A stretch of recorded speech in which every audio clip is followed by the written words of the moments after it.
Assalamualaikum warahmatullahi wabarakatuh. Perkenalkan, saya Fatimah Nurlaili dengan NIM 202475700039, mahasiswa PPG Calon Guru tahun 2024 gelombang 2. Pada kesempatan kali ini saya akan memaparkan seminar PPG Calon Guru pada program studi Pendidikan Ekonomi Universitas Indraprasta PGRI. Yang terhormat, Ibu dosen pembimbing yang selalu membimbing saya dalam setiap proses untuk menyusun seminar ini, yaitu Ibu Nur Amega Setiawati MPD. Dan yang saya hormati, Ibu dosen penguji Dr. Ani Interdiana CS MPD dan Ibu guru penguji Ibu Elizabeth Tri S SPD MPD.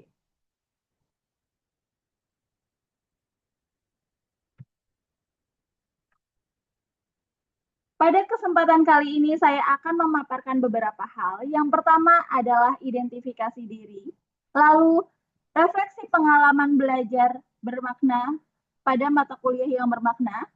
Yang ketiga, desain inovasi pembelajaran, dan yang terakhir adalah rencana tindak lanjutnya. Baik, untuk identifikasi diri saya akan menjelaskan visi pribadi saya untuk pendidikan Indonesia dan visi pribadi sebagai calon guru. Visi pribadi saya untuk pendidikan di Indonesia adalah mewujudkan sistem pendidikan yang inklusif, adil, dan berkelanjutan melalui pemanfaatan teknologi belajar yang adaptif dan bermakna, guna mencetak generasi yang cakap teknologi, berkarakter mulia, serta mampu berpikir kritis dan berkontribusi positif bagi masyarakat dan bangsa. Lalu, untuk visi saya sebagai calon guru profesional adalah menjadi pendidik yang adaptif, inovatif, dan inspiratif dalam memanfaatkan teknologi untuk menciptakan pengalaman belajar yang bermakna, inklusif, dan memberdayakan setiap peserta didik agar siap untuk menghadapi tantangan di abad ke-21 ini.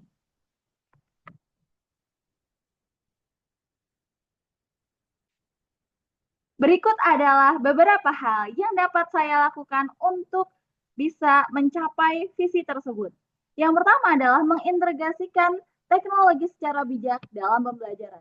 Seperti yang kita ketahui bahwa teknologi sangat besar manfaatnya dan bisa digunakan dalam pembelajaran. Namun, jika tidak digunakan secara bijak, teknologi juga dapat menjadi pedang bermata dua yang tak hanya memberi dampak positif, tapi juga memberi dampak negatif terhadap siswa.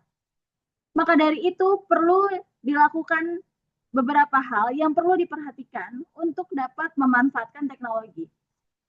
Sebagai pendidik atau guru, saya bisa menggunakan media digital interaktif untuk meningkatkan keterlibatan siswa. Lalu, untuk bisa memanfaatkan teknologi ini juga bisa melalui platform pembelajaran luring ataupun daring untuk akses belajar yang lebih fleksibel sehingga bisa diakses oleh siswa dari mana saja dan kapan saja. Dan dipastikan juga semua siswa termasuk yang berkebutuhan khusus bisa mendapatkan akses teknologi sesuai dengan kemampuannya. Lalu, hal yang kedua untuk mencapai visi tersebut adalah merancang pembelajaran yang menumbuhkan karakter dan nilai-nilai Pancasila. Hal ini bisa dengan dilakukan dengan menyisipkan nilai-nilai seperti kejujuran, tanggung jawab, kerjasama, dan empati dalam setiap kegiatan pembelajaran. Lalu, bisa juga dengan memberikan ruang bagi peserta didik untuk refleksi, berdiskusi, dan menyelesaikan masalah secara etis. Lalu yang ketiga, bisa menerapkan pembelajaran yang bersifat inklusif dan diferensiatif. Hal ini bisa dilakukan dengan metode dan materi gaya belajar yang berbeda disesuaikan dengan kebutuhan peserta didik. Bisa juga dengan membangun lingkungan yang ramah, suportif, dan bebas dari diskriminasi dalam pembelajaran. Lalu yang keempat, meningkatkan kompetensi diri secara berkelanjutan. Hal ini bisa dilakukan untuk mengikuti pelatihan seminar, lalu juga komunitas belajar yang terkait dengan pelatihan digital dan inklusi. Lalu bisa juga dengan mengevaluasi dan memperbaiki praktik pengajar berdasarkan umpan balik dari siswa. Yang kelima, membangun kemitraan dengan orang tua dan masyarakat. Hal ini bisa dengan melibatkan orang tua dalam proses pembelajaran dan pembentukan karakter siswa. Dengan mengajak masyarakat untuk bersama-sama menciptakan budaya belajar yang sehat dan terbuka terhadap teknologi, bisa juga untuk membangun kemitraan dengan orang tua dan masyarakat. Lalu selanjutnya adalah pengalaman belajar pada mata kuliah yang bermakna. Di sini saya memilih mata kuliah praktik pengalaman belajar, praktik pengalaman lapangan 1 pada PPL 1 terdiri dari 4 fase. Yang pertama adalah orientasi, lalu yang kedua observasi, lalu yang ketiga asistensi mengajar, dan yang terakhir adalah pembelajaran terbimbing. Setiap fase ini saya sangat menikmati dan menyesuaikan diri dengan lingkungan di sekolah. Saya belajar banyak hal dari PPL 1 ini dan belajar mengidentifikasi setiap karakteristik siswa, gaya belajar, dan bagaimana cara guru pamong menyampaikan pembelajaran dengan baik. Lalu di sini terdapat artefak, yaitu jurnal harian PPL 1 yang terdiri dari kegiatan saya selama PPL 1 setiap harinya dengan deskripsi dan refleksi pembelajarannya. Mata kuliah PPL 1 ini sangat bermakna bagi saya karena dapat memberikan pengalaman yang nyata dalam merancang dan melaksanakan pembelajaran yang sesuai dengan karakter dan kebutuhan peserta didik. Sekaligus, pada PPL 1 ini juga mengasah keterampilan saya dalam mengajar langsung dengan bimbingan dari guru pamong. Lalu, mata kuliah dengan pembelajaran yang bermakna. Yang kedua adalah teknologi baru dalam pengajaran dan pembelajaran. Mata kuliah teknologi dalam pembelajaran ini menurut saya paling bermakna karena membekali saya dengan keterampilan yang praktis yang mengintegrasikan teknologi ke dalam desain pembelajaran. Mata kuliah ini juga dapat membuka wawasan saya tentang pemanfaatan inovasi digital untuk menciptakan pembelajaran yang lebih efektif, kreatif, dan relevan dengan kebutuhan zaman. Di sini saya mencantumkan artefak dari Expo Teknologi yang diselenggarakan di PPG Calon Guru tahun 2024. Di sini ada Google Sites yang dimana di dalamnya terdapat media pembelajaran yang bisa diakses. Salah satunya adalah di dalam Google Sites ini terdapat Wordwall sebagai asesmen formatif untuk siswa. Jika ingin diakses Google Sites-nya bisa dengan men-scan barcode berikut. Lalu ini adalah dokumentasi setelah Expo berlangsung.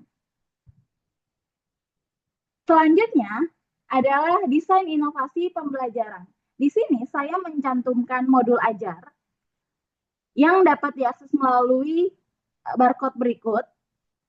Di dalam pembelajaran ini, saya menggunakan model pembelajaran game-based learning untuk kelas 10 atau fase E dalam pembelajaran ekonomi.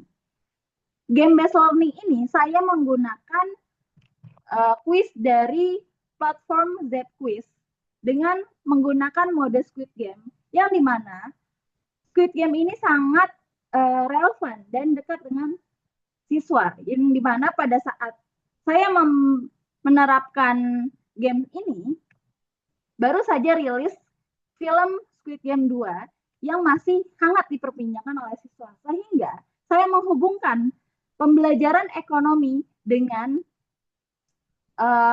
game yang dapat menarik minat siswa dan dekat dengan kehidupan sehari-hari mereka. Lalu, selanjutnya saya juga melampirkan lembar kerja peserta didik untuk materi Bank Umum dan BPR. Lembar kerja peserta didik ini saya gunakan sebagai penugasan individu yang nantinya akan dinilai dengan rubrik penilaian yang tercantum dalam modul ajar. Di sini saya juga mencantumkan PowerPoint yang saya gunakan untuk menjelaskan materi selama pembelajaran. Lalu ada juga video pembelajaran dari YouTube yang dapat diakses melalui barcode ataupun langsung diklik pada gambar berikut. Saya juga menggunakan Google Form untuk asesmen diagnostik non-kognitif. Di sini untuk mengetahui bagaimana karakteristik dari peserta didik tersebut, bagaimana cara belajar mereka, gaya belajar yang digunakan, maupun latar belakang dari setiap peserta didik. Lalu yang terakhir, saya menggunakan Mentimeter sebagai refleksi untuk memberikan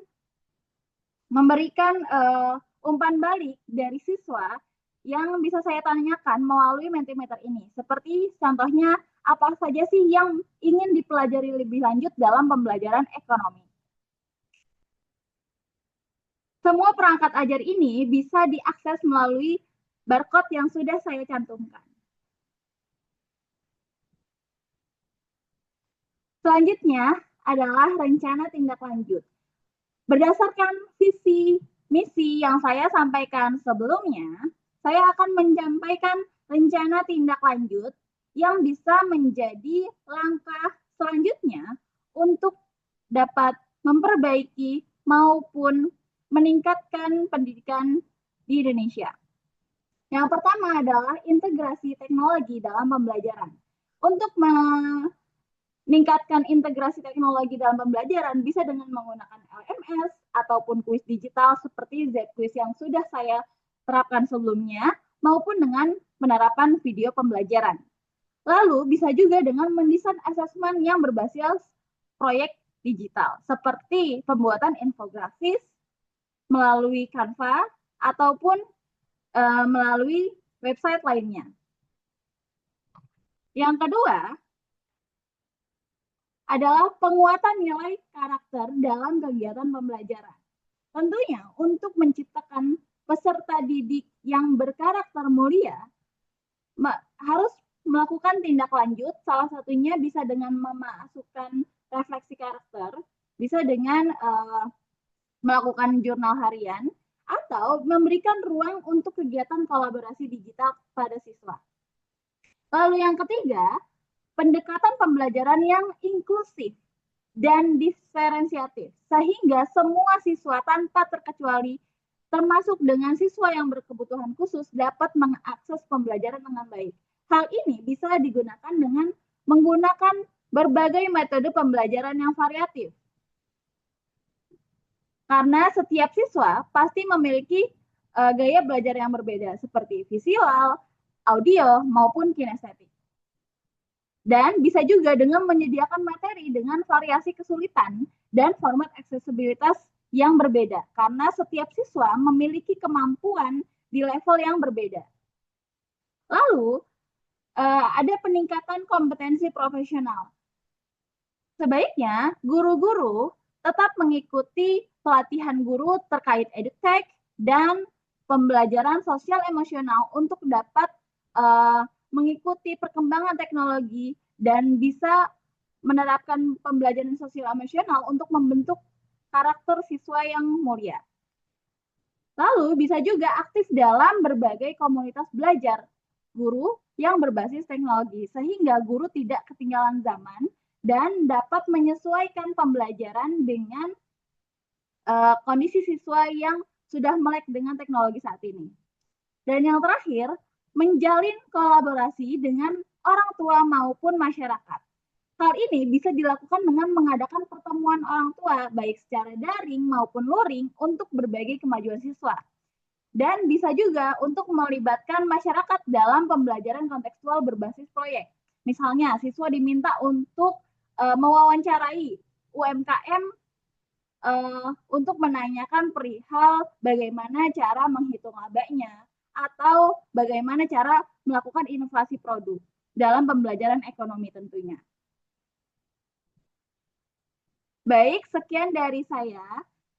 Saya tutup dengan sebuah kalimat yang terus mengingatkan saya untuk semangat belajar. Di sini adalah saya kutip dari perkataan Imam Syafi'i, "Jika kamu tidak mampu menahan lelahnya belajar, maka kamu harus sanggup menahan perihnya kebodohan." Kurang lebihnya dari saya mohon dimaafkan. Wassalamualaikum warahmatullahi wabarakatuh.